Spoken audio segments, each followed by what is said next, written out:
So, good afternoon, everyone.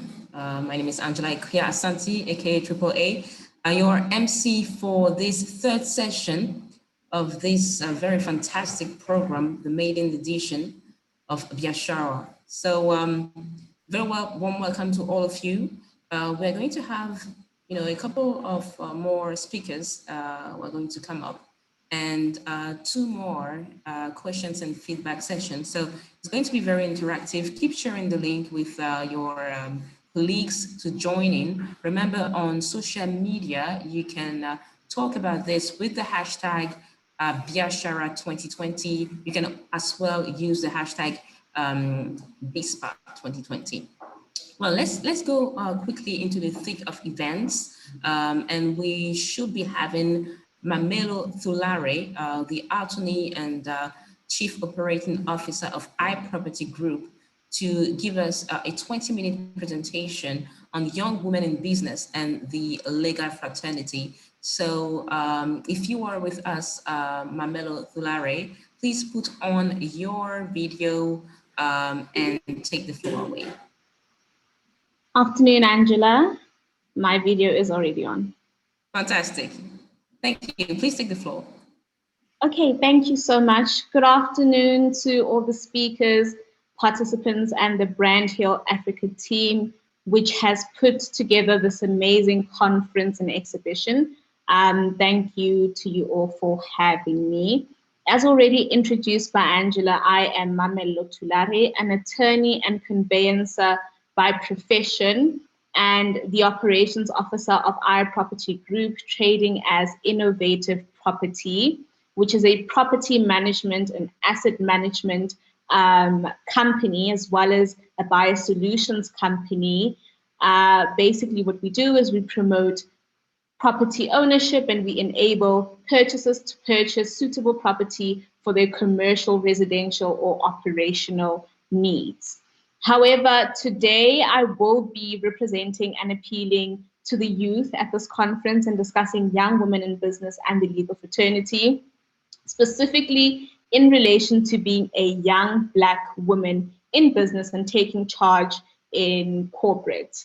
I must mention that it is a great honor to be sitting on the same panel of speakers and be preceded by esteemed professionals such as our host, Ndate Molobi, Dr. Mohan, and Mr. Mashimbe, just to name a few. And I am hoping that I do this discussion justice and am able to add a fresh perspective and give insight into the legal profession as one of the young speakers here today. Now, the topic may be more relevant to recent or aspiring legal professionals, but you may be able to relate if you're a young professional as well, or an entrepreneur. And the legal industry is just as important to other professionals and business sectors as regulatory and legal structures are paramount importance in any industry and organization in the South African and international realm. I would like to start off just by sharing my experience during my tenure of employment at one of the top tier legal firms in South Africa. And in sharing my experience, I will be highlighting aspects of career progression, transformation within the legal fraternity, and corporate culture. Working in corporate has definitely been a rewarding journey full of great achievements, many learning curves, and of course its own challenges. And I think one of the greatest lessons anybody will learn working in corporate is that as a young Black woman, adaptation and integration are two attributes which will contribute to your success and building a network that fosters your net worth.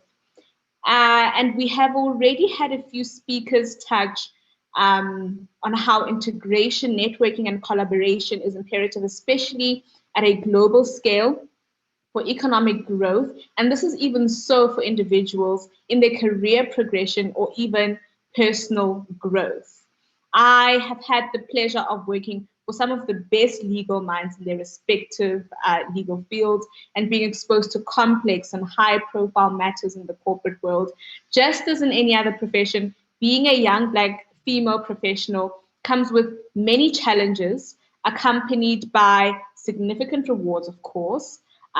These include having to work thrice as hard to be considered as a contributing, valuable member of the organization and taking greater responsibility than what is required of your role at your specific level.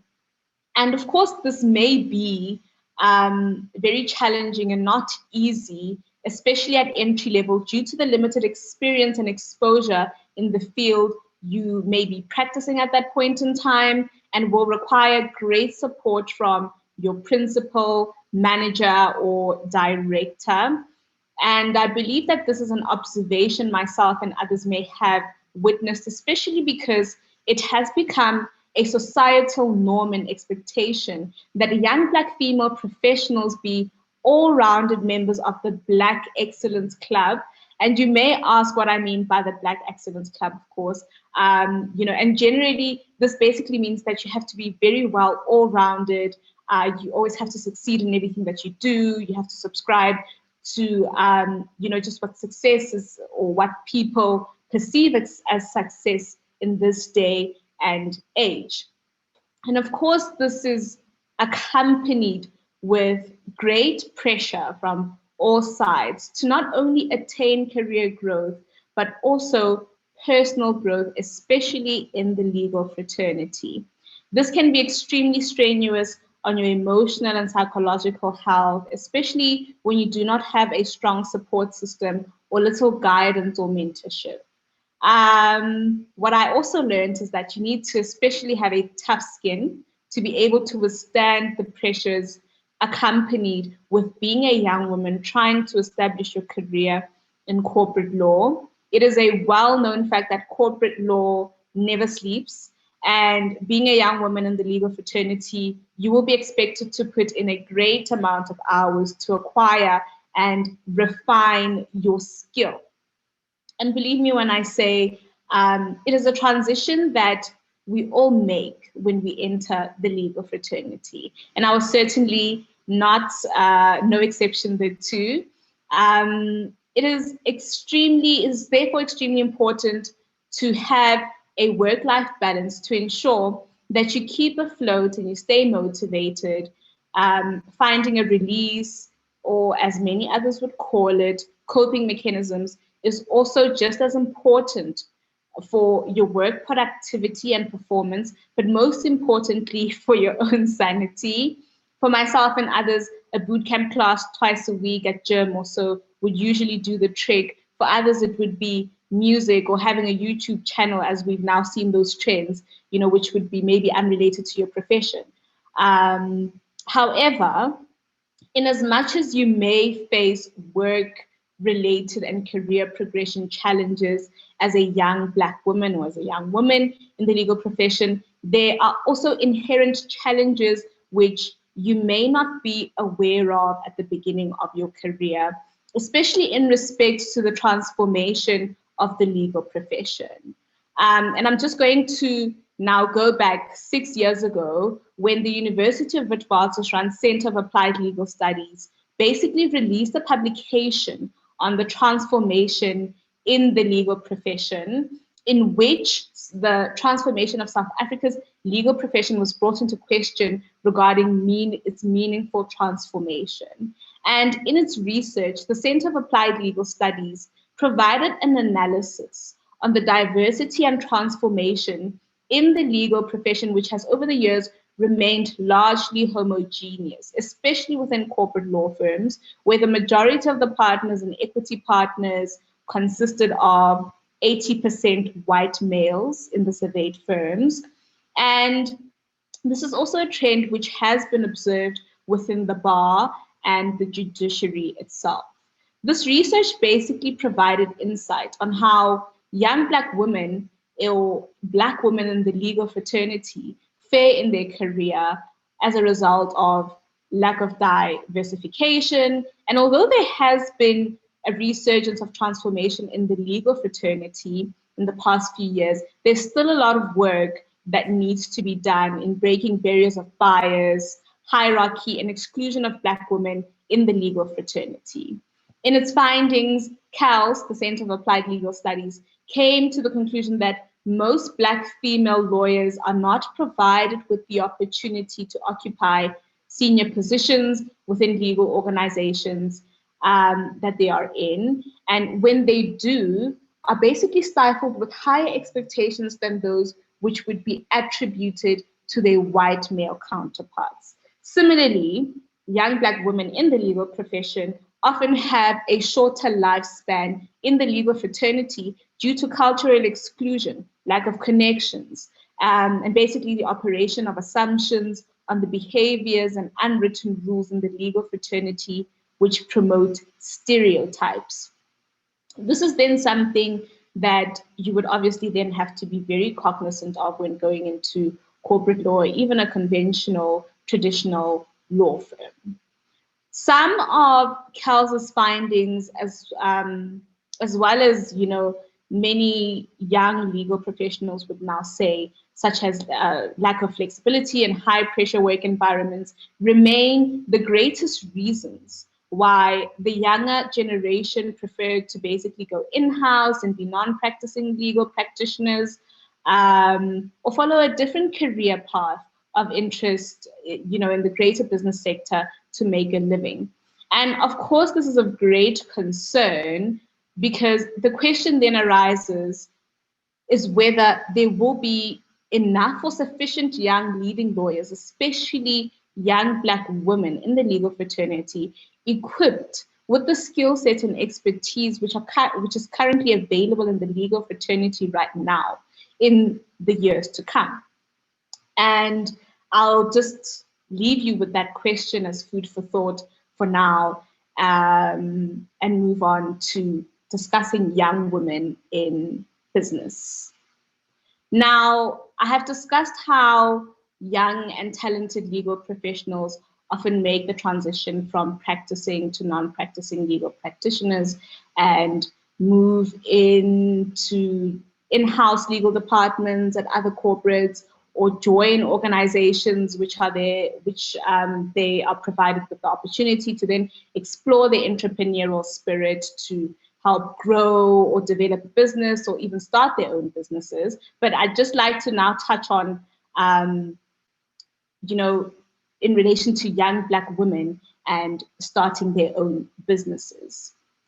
Similarly to being part of any profession, connections, networks, and relationships will assist in bringing up your business when you are a young woman or a young person now starting or building their own business.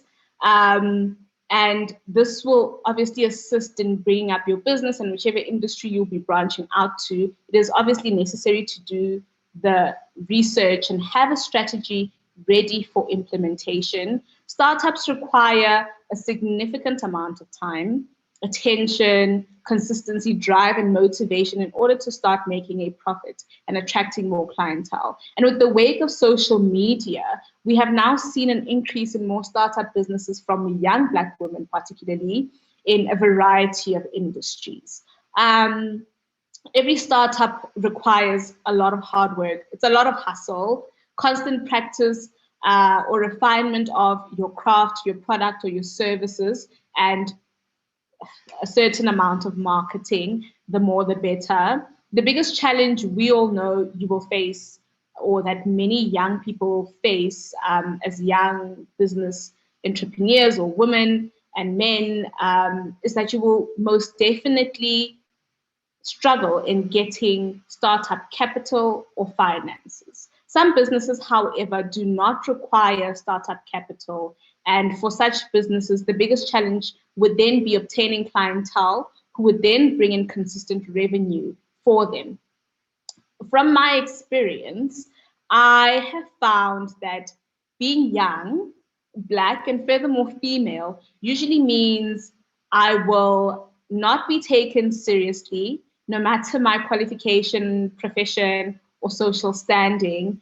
And there seems to be a lack of trust in products and services delivered or provided by the younger generation. And this poses a great challenge as experience and connectivity are then used as means of measure of service delivery as opposed to skill and credibility.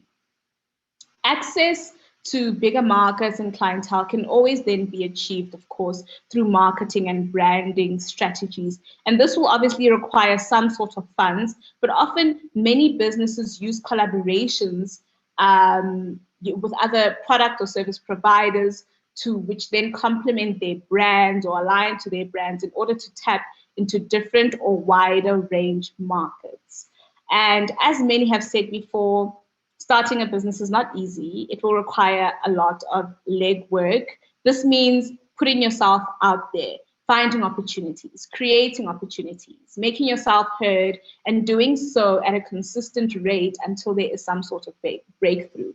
And the only way to know how to run a business and to learn how to run a business is to basically start, to be consistent and to take the calculated risks and whatever other risks that you want to take. And hopefully it's in this that you will find and acquire the greatest pride and fulfillment from your work. However, in the interest of time, I don't know how much time I still have. So I can give you, let's say 90 seconds maximum before we probably take one question and then we'll go to our next speaker. But if you can wrap it up in under 2 minutes, okay, that would be great. No problem. So yeah, in the interest of time, I'm just going to stop there. This will just be my piece of insight. But to those who do definitely wish to hear more from me within the coming year or wish to get my contact details, please do. You're welcome to connect with me on LinkedIn, whatever other social media platforms, Facebook, Instagram, as Mamello Thulare. And you're also welcome to visit our company website, which is www.innovativeproperty, which is one word, .co.za for further information and more contact details, just to hear more about the property side, because I do specialize in property, although today I was just talking about the legal fraternity in general. But thank you so much. Absolutely. Mamello Thulare, thank you so much for this inspiring and very, insightful talk. I mean, you didn't just spur out some opinions, you bagged it with facts and statistics. I want you to, if you have time, I want you to remain on the panel so that later on when we take questions and answers, you can get through with that. For those who are joining us right now in this BiSPA 2020 virtual conference, just as Mamello Thulare said, go out there, network. You never know where your next opportunity, project could come from. So Mamello, please feel free to use the chat window to share links to your website and to your profiles, and let's get the conversation going, because like in every virtual conferences, the conversation doesn't end just after the conference is over. It's supposed to continue because a lot of beautiful things can happen when we keep the things going. So remember that we are live right now, that we have a couple more hours to go, let's say 90 more minutes to go, and that on social media, you can continue the conversation using the hashtag BiSPA 2020 or BiSPA 2020. My name is Angela Ikwe-Asante. I'm your MC for this third session. There is more to come after this excellent input from Mamello Thulare, attorney and chief operating officer of iProperty Group. Now we are going to have an introduction to the BiSPA Corridor Group on facilitating trade through public-private partnerships. We were supposed to be in the company of BiSPA Corridor Group CEO in Bahupu Chivikwa, but we are rather going to have Mr. Ivan Maharaj, who is the country representative of the BiSPA Corridor Group. So, Mr. Ivan Maharaj, I know you are around, our midst. So please put on your video and unmute yourself and take the floor for this 20 minutes presentation on facilitating trade through public and private partnerships. Thank you. Thank you very much, MC. Really privileged to be part of this virtual webinar discussion. Good afternoon to all the distinguished program directors and participants. My name is Irvan Maraj, and I am the Business Development Manager for the Walvis Bay Corridor Group. I have also prepared a presentation